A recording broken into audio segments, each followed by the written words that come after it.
আসসালামু আলাইকুম। 18 বাংলা সংবাদে সবাইকে স্বাগত জানাচ্ছি। আমি ভাবনা আহমেদ। শুরুতেই বিআরবি কেবল সংবাদ শিরোনাম। 4 দিনের সফরে চীনের পথে তারেক রহমান। মালয়েশিয়ার প্রধানমন্ত্রীর সাথে বৈঠকে বন্ধ শ্রমবাজার খুলে দেওয়ার আহ্বান। মুক্ত বাণিজ্যকে এগিয়ে নিতে সম্মত দুই দেশ। কার্যক্রম নিষিদ্ধ আওয়ামী লীগের প্রতিষ্ঠা বার্ষিকী ঘিরে আইন শৃঙ্খলা নিয়ন্ত্রণে 30 জুন পর্যন্ত 6 জেলায় সেনা মোতায়েন। নাশকতা হলে দায় সরকারের 11 দলীয় ঐক্য। ইনুর বিরুদ্ধে মানবতা বিরোধী অপরাধের মামলায় রায় 30 জুন। শাপলা চত্বরে হত্যাকাণ্ডের ঘটনায় সাংবাদিক আহমেদ জোবায়েরের সংশ্লিষ্টতা খতিয়ে দেখা হচ্ছে চিফ প্রসিকিউটর। বিগত সরকারের সীমাবদ্ধতা নিয়েই এবারের বাজেট করা হয়েছে মন্তব্য অর্থমন্ত্রী। জুলাই অভ্যুত্থান পরবর্তী মানুষের আকাঙ্ক্ষা বাস্তবায়নই মূল লক্ষ্য। 60 দিনের মধ্যে চূড়ান্ত চুক্তি রোডম্যাপ তৈরিতে রাজি যুক্তরাষ্ট্র ও ইরান। লেবাননে সংঘাত বন্ধের প্রস্তাবনা।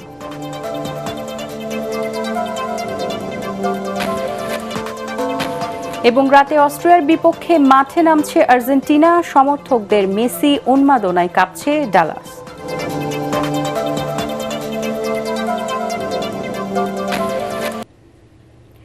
শুনছিলেন বিআরবি কেবল সংবাদ শিরোনাম। এবারে বিস্তারিত।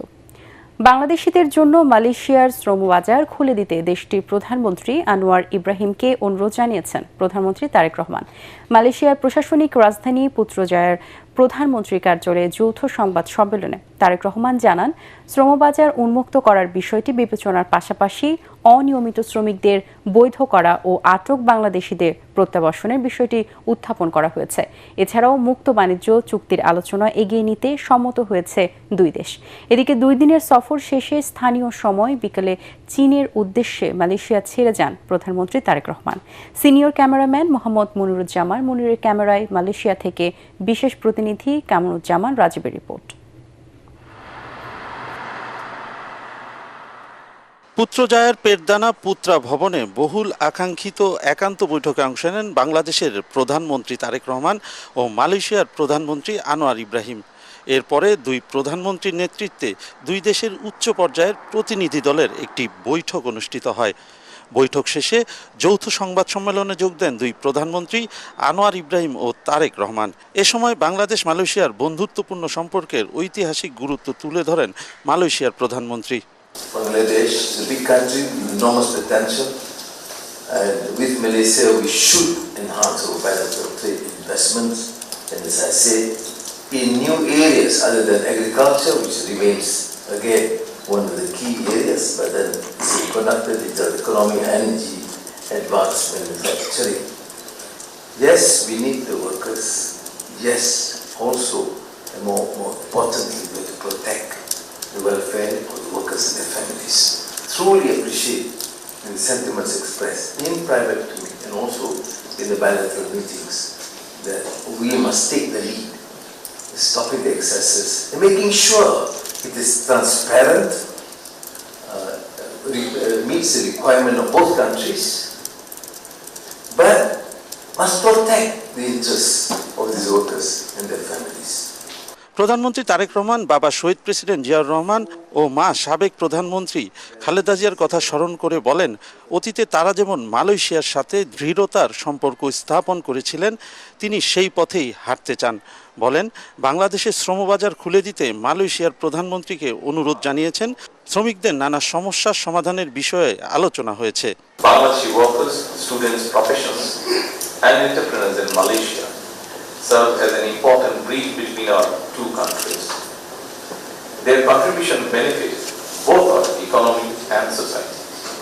I requested His Excellency Prime Minister Anwar Ibrahim to consider recruiting more Bangladeshi workers as well as to open labour market as soon as possible. I also raised issues relating to the regularization of illegal workers and the repatriation of the detained Bangladeshi, if possible. We agree that recruitment should be transparent, fair and equitable, reducing intermediate and low cost for workers. Tarique Rahman বলেন, ফলপ্রসূ আলোচনা হয়েছে। দ্বিপাক্ষিক বাণিজ্যের প্রবৃদ্ধিকে স্বাগত জানিয়ে Bangladesh Malaysia মুক্ত বাণিজ্য চুক্তির বিষয়ে আলোচনাকে এগিয়ে নেওয়ার সিদ্ধান্ত হয়েছে। We also welcome the growth of bilateral trade and agree to move forward with negotiations on the Bangladesh-Malaysia Free Trade Agreement. সাংস্কৃতিক বিষয়ক সমঝোতা স্মারক সহ সন্ত্রাসবাদ দমন বিষয়ে গবেষণা ও সক্ষমতা বৃদ্ধিতে সহযোগিতা সংক্রান্ত একটি দলিল এবং বিনিয়োগ সংক্রান্ত একটি দ্বিপাক্ষিক দলিল বিনিময় হয়েছে, যা দুদেশের সম্পর্ককে আরও সুদৃঢ় করবে। Our discussions cover ICT, energy infrastructure, manpower, halal industry, agro-processing industry, education, skill development, defense, digital economy, semiconductor, and other high-value sectors. We look forward to working closely together for shared prosperity, regional peace, and more inclusive international order. এর আগে সকালে পুত্রজায়ায় পৌঁছালে প্রধানমন্ত্রী তারেক রহমান ও তার সহধর্মিণী doctor Zubaida রহমানকে উষ্ণ অভ্যর্থনা জানান মালয়েশিয়ার প্রধানমন্ত্রী ও তার সহধর্মিণী। সুসজ্জিত সশস্ত্র বাহিনীর পক্ষ থেকে প্রদান করা হয় গার্ড অফ অনার। পরে মালয়েশিয়ার প্রধানমন্ত্রীর বাসভবনে মধ্যাহ্নভোজ ও সাংস্কৃতিক অনুষ্ঠানে অংশ নেন প্রধানমন্ত্রী তারেক রহমান। মালয়েশিয়ায় প্রধানমন্ত্রী তারেক রহমানের এই সফরে বাংলাদেশের শ্রমবাজার উন্মুক্ত সহ শ্রমিকদের নানা সমস্যা সমাধান হবে বলে মনে করছেন প্রবাসী বাংলাদেশিরা। বাণিজ্য ও বিনিয়োগ সম্প্রসারণেও এই সফর গুরুত্বপূর্ণ ভূমিকা রাখবে। বিগত ফ্যাসিবাদী সরকারের একদেশীয় পররাষ্ট্রনীতির কারণে দুদেশের মধ্যে যে দূরত্ব তৈরি হয়েছিল তা অনেকটাই কমে আসবে বলে মনে করছেন সংশ্লিষ্টরা। মালয়েশিয়ার পুত্রজায়া থেকে কামরুজ্জামান রাজীব, এটিএন বাংলা। কার্যক্রম নিষিদ্ধ আওয়ামী লীগের প্রতিষ্ঠা বার্ষিকীকে কেন্দ্র করে নাশকতা এড়াতে ঢাকা, গাজীপুর, নারায়ণগঞ্জ, ফরিদপুর, গোপালগঞ্জ, চট্টগ্রামে সেনা মোতায়েন করেছে সরকার। স্বরাষ্ট্রমন্ত্রী বলছেন, বিভিন্ন স্থানে অপতৎপরতার চেষ্টা চালাচ্ছে দলটির নেতাকর্মীরা। বাড়তি সতর্কতার অংশ হিসেবেই সেনাবাহিনীকে মাঠে নামানো হয়েছে। চাঁদাবাজির অভিযোগে নারায়ণগঞ্জ ৩ আসনের এমপির ছেলেকে পুলিশ হেফাজতে নেওয়ার কারণও ব্যাখ্যা করেন তিনি। রিপোর্টে জানাচ্ছেন মাহবুব কবির চপল।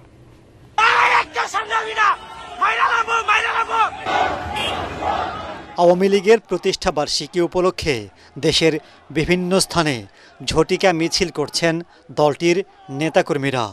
কার্যক্রম নিষিদ্ধ থাকার পরও এ ধরনের পদক্ষেপকে ভালো চোখে দেখছে না সরকার।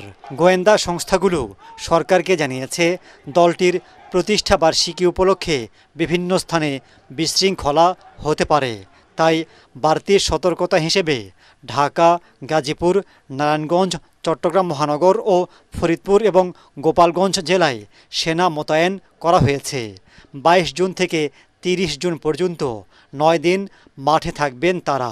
কার্যক্রম নিষিদ্ধ ওই যে মাফিয়া বাহিনী আওয়ামী লীগের কিছু অপতৎপরতা লক্ষ্য করা যাচ্ছে। তারা হয়তো একটা অস্থিরতা সৃষ্টির পায়তারা করলেও করতে পারে। আমরা মনে করেছি কোন কোন জায়গায় তাদের অপতৎপরতা বৃদ্ধি পেয়েছে, আমাদের ইন্টেলিজেন্স রিপোর্টের ভিত্তিতে আমরা সেটা করছি। এটা শুধু নয়, আরও কিছু বিষয় আছে, আমি এখানে এগুলো ফাঁস করতে চাই না। দেশে অস্থিরতা সৃষ্টির জন্য কিছু কিছু মহল, কোনো মহল অপতৎপরতায় লিপ্ত আছে। তো সেই জন্য আমরা অ্যালার্ট থাকার অংশ হিসেবে আমরা নিয়েছি। এর আগে 1.5 বছর সেনাবাহিনী মাঠে থাকার পর চলতি মাসের 15 তারিখে তাদের প্রত্যাহার করা হয়। পুলিশের হারানো আস্থা ফেরানোর কথা বলেছিল সরকার। তাহলে এখন আবার কেন সেনা মোতায়েনের প্রয়োজন হলো, সেই ব্যাখ্যা দেন স্বরাষ্ট্রমন্ত্রী।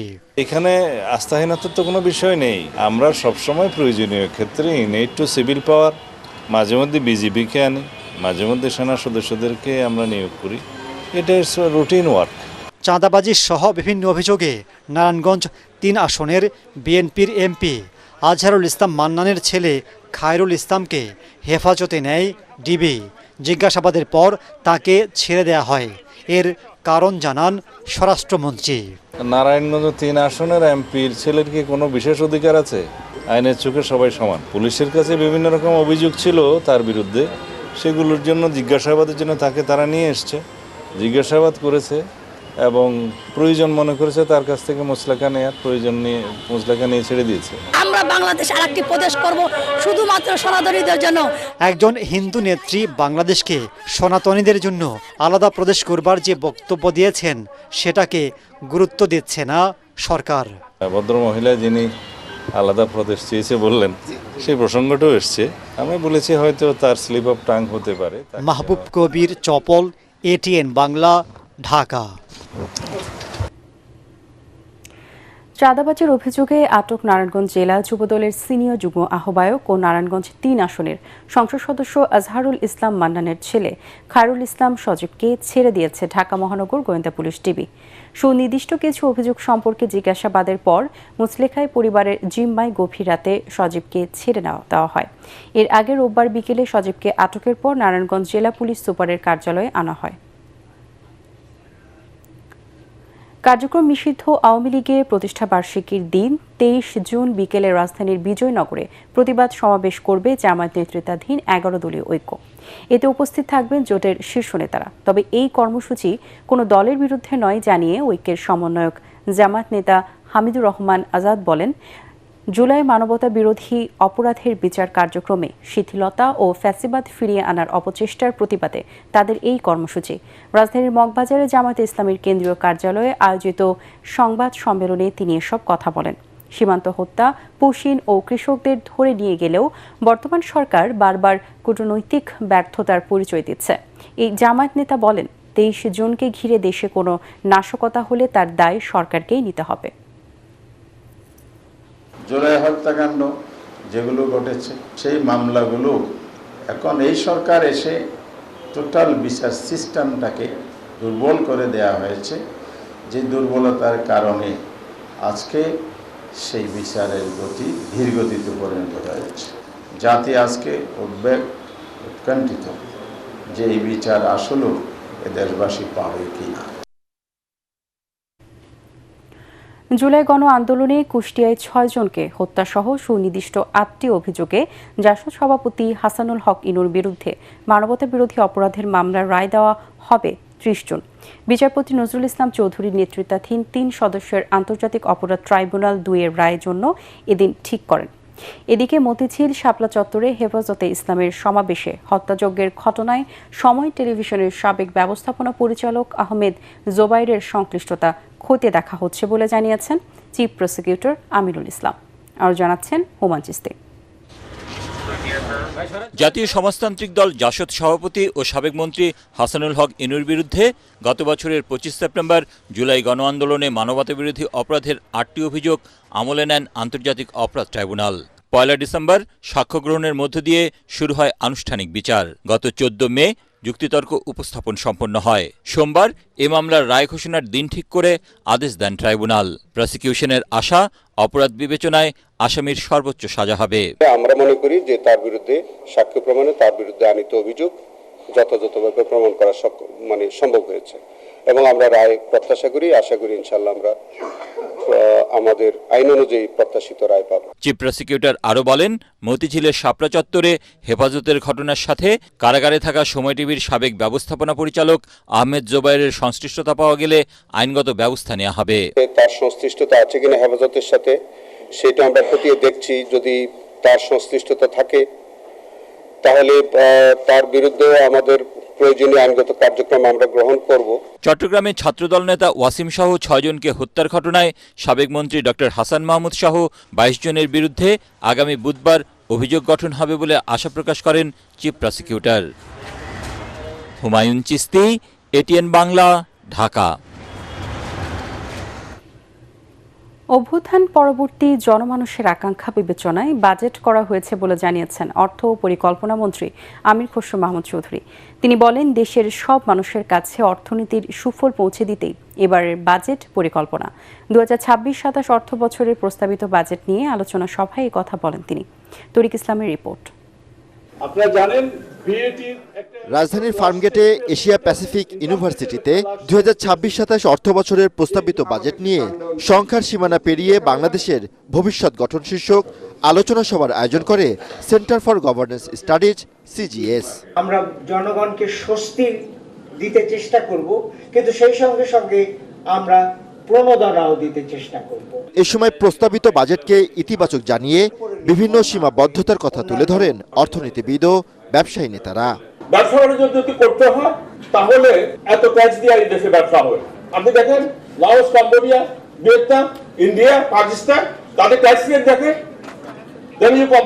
সুযোগ যদি আমি সৃষ্টি না করি, আমি সহনশীল যদি ট্যাক্স ব্যবস্থা না করি, আমি যদি সহজতর না করি, কোনোটাই কাজ লাগবে না। আপনারা যদি এখনো চেক করেন, আপনারা দেখবেন আশুলিয়া, গাজীপুর এসব জায়গায় গ্যাস নাই। আবার এদিকে আমি স্বপ্ন দেখছি 6.5% GDP growth. I don't know how it would be possible. NBR যে পরিমাণ রাজস্ব আদায় করবে তার 30 ভাগ ব্যয় হবে সরকারের খালি ঋণের দায় মেটানোর জন্য, সুদ দেওয়ার জন্য। আলোচনা সভায় অর্থ ও পরিকল্পনা মন্ত্রী জানান, বিগত সরকারের দায় কাঁধে নিয়েই এবারের বাজেট দেয়া হয়েছে। বাংলাদেশের এত গ্রোথ হয়ে গেছে, এত এক্সপোর্ট হয়েছে, এইসব সংখ্যা আসলে কোনো মূল্য নাই। যদি নাগরিকদের কাছে এই অর্থনীতির সুফল লাগে, তো সবকিছু বিবেচনায় এনে আমরা কিছু কিছু এই ইকোনমিক মডেলটা, আমরা পুরোনো মডেল থেকে বেরিয়ে আসছি কমপ্লিট, এবং একটা নতুন ইকোনমিক মডেলে ঢুকেছি। এই মডেলটা যেটা আমি বললাম, basis of democratisation of economy.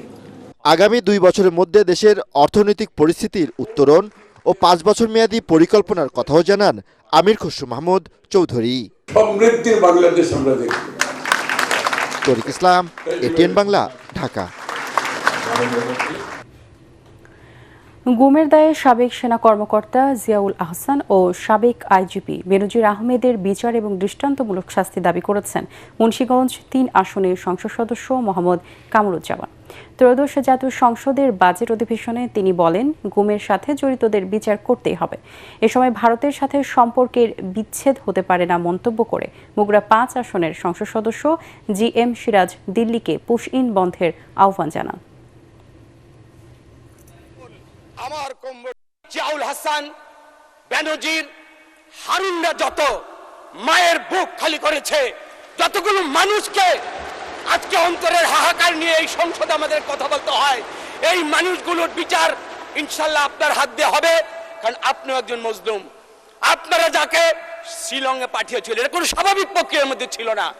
আমরা সবকিছু যদি স্বাভাবিকভাবে নেই তাহলে কিন্তু হবে না।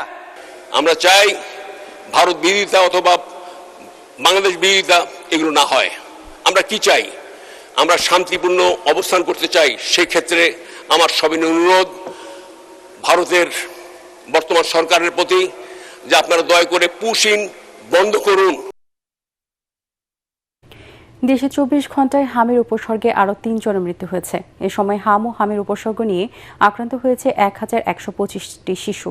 স্বাস্থ্য অধিদপ্তর থেকে এ তথ্য জানানো হয়েছে। এদিকে ডেঙ্গু আক্রান্ত হয়ে 1 জনের মৃত্যু হয়েছে। একই সময়ে 139 জন ডেঙ্গু আক্রান্ত হয়ে দেশের বিভিন্ন হাসপাতালে ভর্তি হয়েছেন।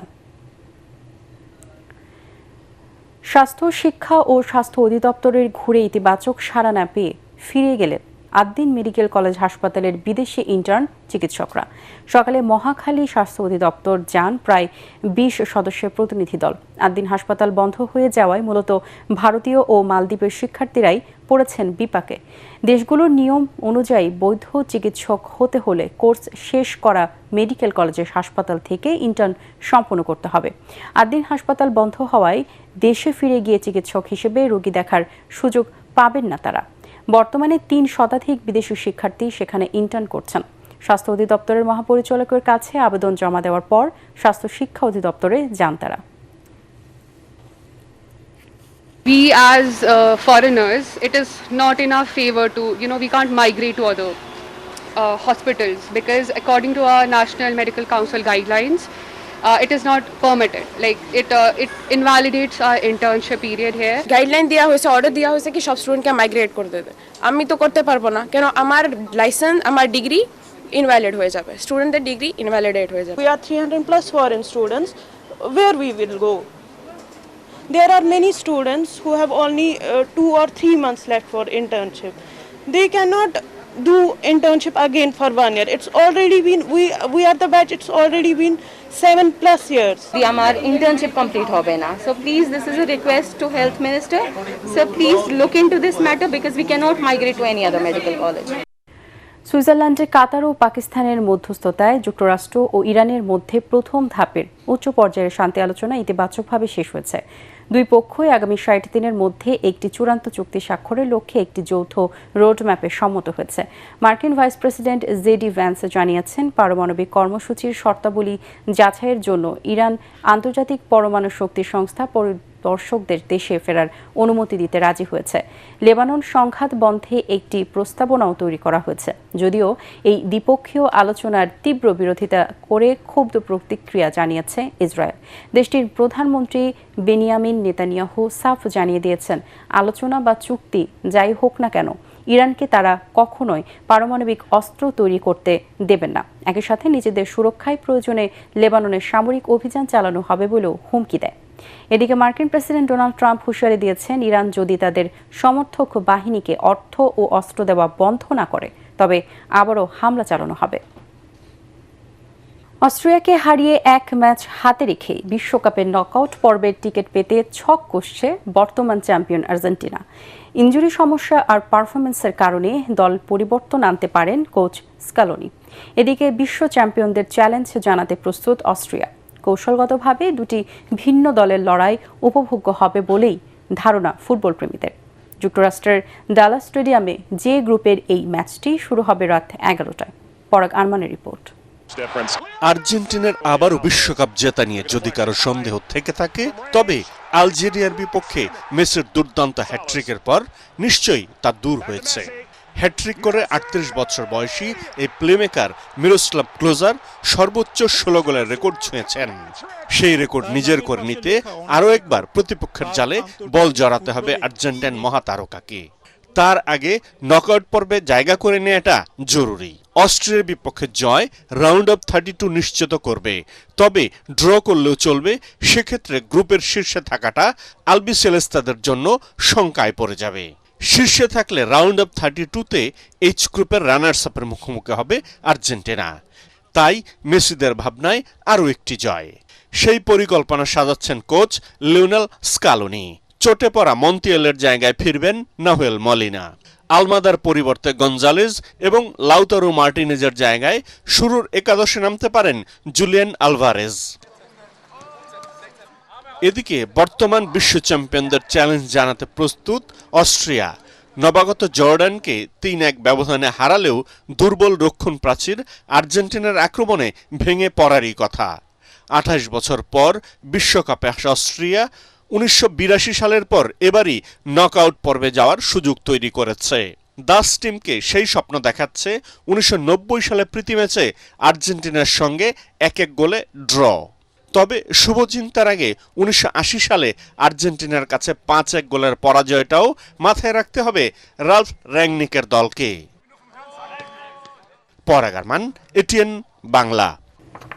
মধ্যপ্রাচ্যের দেশ কাতারে ভয়াবহ সড়ক দুর্ঘটনায় সিলেটের কানাইঘাটের ৫ বাংলাদেশি প্রবাসী নিহত হয়েছেন। এছাড়াও দুর্ঘটনায় নিহত হন ভারতীয় এক নাগরিক। এই ঘটনায় প্রবাসী বাংলাদেশিদের মধ্যে শোকের ছায়া নেমে এসেছে। দুর্ঘটনার পর স্থানীয় কর্তৃপক্ষ মরদেহ উদ্ধার করে কাতারের একটি হাসপাতালের মর্গে রেখেছে। নিহত প্রবাসীর মরদেহ দ্রুত দেশে আনার দাবি জানিয়েছেন স্বজনরা।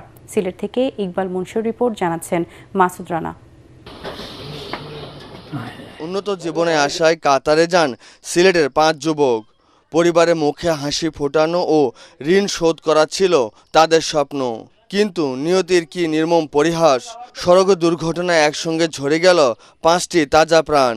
স্বপ্ন অধরায় রয়ে গেল, বাড়ি ফিরবে তাদের কফিন। শনিবার কাতারের সড়ক দুর্ঘটনায় ৫ বাংলাদেশি সহ অন্তত ৬ জন নিহত হন। তারা হলেন সিলেটের কানাইঘাট উপজেলার গাছবাড়ি গ্রামের জসিম উদ্দিন, জিবাল উদ্দিন, মোস্তাক আহমদ, জুবাইর আহমদ ও কাদের আহমদ। দুর্ঘটনায় নিহত অপর ব্যক্তি ভারতীয় নাগরিক।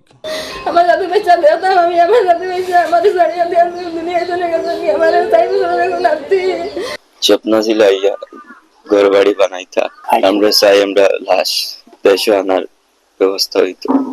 পারিবারিক ও স্থানীয়রা জানান শনিবার তারা একটি পিকআপ ভ্যানে করে তাদের কর্মস্থলে যাচ্ছিলেন। পথে সাহানিয়া এলাকায় চালক নিয়ন্ত্রণ হারালে গাড়িটি দুর্ঘটনার কবলে পড়ে।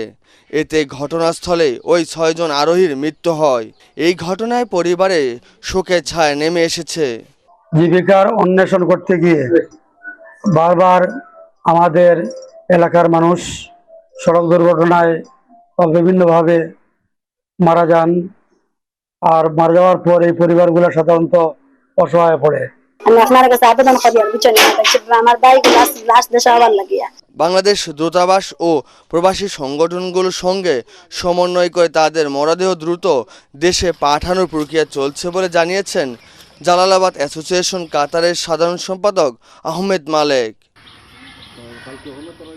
Bureau report, ATN Bangla. বাজার বাস্তবতা মাথায় না রেখে এবারের বাজেটে সিগারেট ও তামাকের দাম নির্ধারণ করায় সরকার বড় অঙ্কের রাজস্ব হারাতে যাচ্ছে বলে জানিয়েছেন অর্থনীতিবিদ ডক্টর হোসেন জিলুর রহমান। তিনি আরও বলেন, অন্তর্বর্তী সরকারের আমলে ই সিগারেট নিষিদ্ধ হলেও বর্তমান সরকার এর উপর ট্যাক্স আরোপ করে এটির বৈধতা দিয়েছে। জাতীয় প্রেসক্লাবে power and participation research centre PPRC আয়োজিত বাজেট পরবর্তী এক সংবাদ সম্মেলনে এসব কথা বলেন তিনি। তামাক বিক্রি নিয়ন্ত্রণ করতে পারলে স্বাস্থ্য খাতে বছরে প্রায় 85,000 কোটি টাকা সাশ্রয় করা সম্ভব বলেও জানান এই অর্থনীতিবিদ। দিকে আপনি রেভিনিউ আয় করছেন, আরেকদিকে খরচের বোঝাটা বাড়াচ্ছেন। এই খরচের বোঝাটা যদি না বাড়াতে চান, সেখানে আমাদের ক্যালকুলেশন বলছে 85,000 কোটি টাকা বছরে কিন্তু ওই হেলথ এনসিডি বার্ডেন থেকে করা সম্ভব। ই সিগারেটের বিষয়টাকে অবশ্যই পিছু হটার যে বাস্তবতা আমরা দেখছি, সেখান থেকে আমাদের মুক্ত হওয়া দরকার। আমদানির নির্ভরতার কারণে এতদিন স্থবির ছিল কৃষি কাজে ব্যবহৃত টায়ার উৎপাদন। সম্প্রতি নতুন বাজেটে কৃষি টায়ারের উপর আমদানি শুল্ক বাড়ানোয় এই শিল্প নতুন করে চালু হবে, এমনটাই প্রত্যাশা করছে Bangladesh tyre tube manufacturers and exporters association বিটিএমইএ। Agriculture tyre আমদানির উপর ভ্যাট বসানোর সরকারকে কৃতজ্ঞতা প্রকাশ করে সংস্থাটি। সরকার যে সুযোগ সুবিধাগুলো দিয়েছে, এই সুযোগ সুবিধার পরিপ্রেক্ষিতে আমরা দীর্ঘদিনের অব্যবহৃত ক্যাপাসিটি এটা চালু হবে এবং চালু হওয়ার ফলে এখানে কর্মসংস্থান, সরাসরি কর্মসংস্থান বাড়বে। আর একজন কর্মসংস্থানের পিছিয়ে কয়টা কর্মসংস্থান আমার পূর্ববর্তী বক্তা বলেছেন। নারী উদ্যোক্তা ও ব্যবসায়ী নেত্রী সেলিমা আহমদের নামাজে জানাজা আগামীকাল বাদ জোহর রাজধানীর গুলশান আজাদ মসজিদে অনুষ্ঠিত হবে। পরে তাকে ঢাকার সাওয়ারে পারিবারিক কবরস্থানে দাফন করা হবে। রোববার বাংলাদেশ সময় সন্ধ্যায় ব্যাংককের বামরুনপুরাদ হাসপাতালে চিকিৎসাধীন অবস্থায় তিনি ইন্তেকাল করেন। ক্যান্সারে আক্রান্ত হয়ে দীর্ঘদিন ধরে সেখানে চিকিৎসাধীন ছিলেন। সেলিমা আহমদ দেশের অন্যতম শিল্প গোষ্ঠী নিটল নিলয় গ্রুপের ভাইস চেয়ারম্যান ছিলেন। এছাড়াও Bangladesh women's chamber of commerce and ইন্ডাস্ট্রির সভাপতির দায়িত্ব পালন করেন তিনি। সংসদ সদস্য নির্বাচিত হন সেলিমা আহমদ। এফবিসিসিআই এর সাবেক সভাপতি ও নিটল নিলয় গ্রুপের চেয়ারম্যান মাতলুব আহমদের সহধর্মিণী। মরহুমার মরদেহ আগামীকাল ব্যাংকক থেকে দেশে পৌঁছাবে। ব্যবসার সঙ্গে সামাজিক মূল্যবোধের সমন্বয় সাধনের মাধ্যমে শান্তি ও স্থিতিশীলতা প্রতিষ্ঠায় অবদান রাখায় 2014 সালে আসল বিজনেস ফর পিস অ্যাওয়ার্ড পান সেলিমা আহমদ।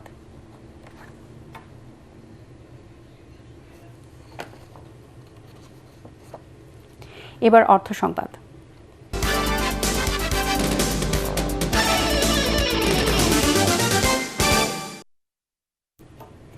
ইলিশের উৎপাদন কমার পেছনে দাদন ব্যবসা দায়ী বলে মন্তব্য করেছেন মৎস্য ও প্রাণী সম্পদ মন্ত্রী আমিনুর রশিদ। রাজধানীতে ইলিশ সম্পদ উন্নয়ন ও ব্যবস্থাপনার দ্বিতীয় সংশোধিত প্রকল্পের সমাপনী অনুষ্ঠানে এই কথা জানান তিনি। বলেন, দাদনের হাত থেকে জেলেদের রক্ষায় বাস্তবমুখী প্রকল্প হাতে নিয়েছে সরকার। উদ্যোগ নেওয়া হয়েছে কারেন্ট জালের উৎপাদন বন্ধের। অনুষ্ঠানে বক্তারা বলেন, নদীর নাব্যতা সংকট, মাছের অবাধ চলাচলে বাধা, জাটকা আহরণের কারণে প্রতি বছরই কমছে ইলিশের উৎপাদন।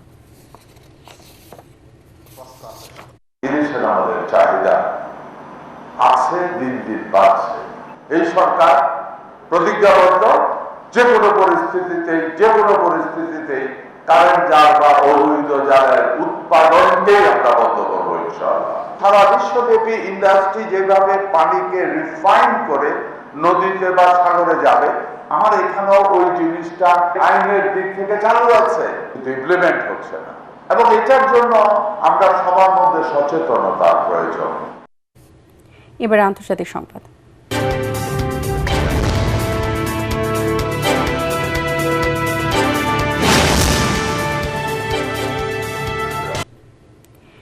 তীব্র অভ্যন্তরীণ কোন্দল, স্থানীয় নির্বাচনে ভরাডুবি এবং দলীয় আইন প্রণেতাদের ক্রমাগত চাপের মুখে অবশেষে পদত্যাগ করলেন যুক্তরাজ্যের প্রধানমন্ত্রী কিয়ার স্টারমার। ডাউনিং স্ট্রিটের বাইরে দেওয়া বিবৃতিতে তিনি আগামী সেপ্টেম্বর মাসের মধ্যে ক্ষমতা হস্তান্তরের কথা জানান। ক্ষমতাসীন লেবার পার্টির দলীয় প্রধান হিসেবেও সরে দাঁড়াবেন তিনি। এর মধ্যে দিয়ে 2024 সালের বিশাল জয়ের মাত্র 2 বছরের মাথায় তার শাসনের অবসান ঘটতে যাচ্ছে। গত মে মাসের কাউন্সিল নির্বাচনে লেবার পার্টির বিপর্যয় এবং সাম্প্রতিক উপনির্বাচনে প্রতিদ্বন্দ্বী অ্যান্ডি বার্নহামের নাটকীয় জয় স্টারমারের নেতৃত্বকে চূড়ান্ত সংকটে ফেলে দেয়। জীবনযাত্রার ব্যয় বৃদ্ধি, স্বাস্থ্য খাতের বেহাল দশা এবং মন্ত্রিসভার শীর্ষ মন্ত্রীদের একের পর এক পদত্যাগের জেরে সৃষ্ট তীব্র রাজনৈতিক অস্থিরতার মুখে বাধ্য হয়ে তিনি এই সিদ্ধান্ত নেন। এবারে থাকছে খেলার খবর।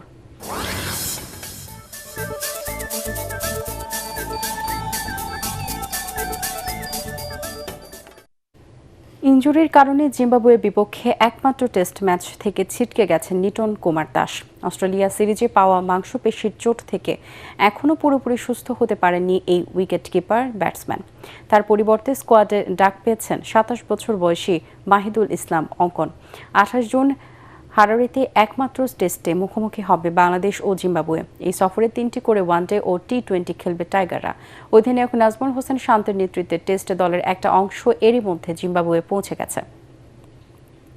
বিশ্বকাপ ঘিরে আর্জেন্টিনা ও লিওনেল মেসির প্রতি ভক্ত সমর্থকদের উন্মাদনা দেখতে বাংলাদেশে ছুটে এসেছেন ভ্রমণ লেখক ও কন্টেন্ট নির্মাতা ড্যান লান্দে। রাতে তিনি ঢাকা বিশ্ববিদ্যালয়ের হাজী মোহাম্মদ মহসিন হলের মাঠে আর্জেন্টিনা ও অস্ট্রেলিয়ার মধ্যকার খেলা উপভোগ করবেন। এই সময় তাদের সঙ্গে বাংলাদেশে নিযুক্ত আর্জেন্টিনা রাষ্ট্রদূত মার্সেলো কার্লোস সেসা সেখানে উপস্থিত থাকবেন বলে জানা যায়। গতকাল রবিবার সকালে লান্দে ও তার দল ঢাকায় আসে। 29 জুন পর্যন্ত তাদের বাংলাদেশে অবস্থান করার কথা রয়েছে। শেষ করার আগে বিআরবি কেবল সংবাদ শিরোনামগুলো জানিয়ে দিব আরও একবার। 4 দিনের সফরে চীনে তারেক রহমান মালয়েশিয়ার প্রধানমন্ত্রীর সাথে বৈঠকে বন্ধ শ্রমবাজার খুলে দেওয়ার আহ্বান, মুক্ত বাণিজ্যকে এগিয়ে নিতে সম্মত দুই দেশ। কার্যক্রম নিষিদ্ধ আওয়ামী লীগের প্রতিষ্ঠা বার্ষিকী ঘিরে আইন শৃঙ্খলা নিয়ন্ত্রণে 30 জুন পর্যন্ত 6 জেলায় সেনা মোতায়েন, নাশকতা হলে দায় সরকারের 11 দলীয় ঐক্য।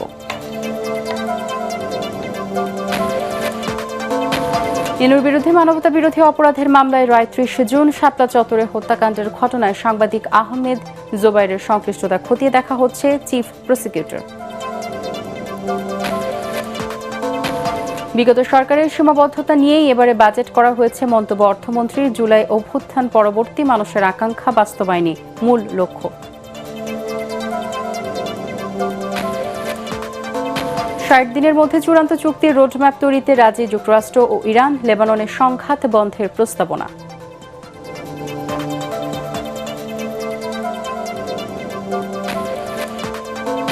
এবং রাতে অস্ট্রিয়ার বিপক্ষে মাঠে নামছে আর্জেন্টিনা। সমর্থকদের মেসি উন্মাদনায় কাঁপছে ডালাস।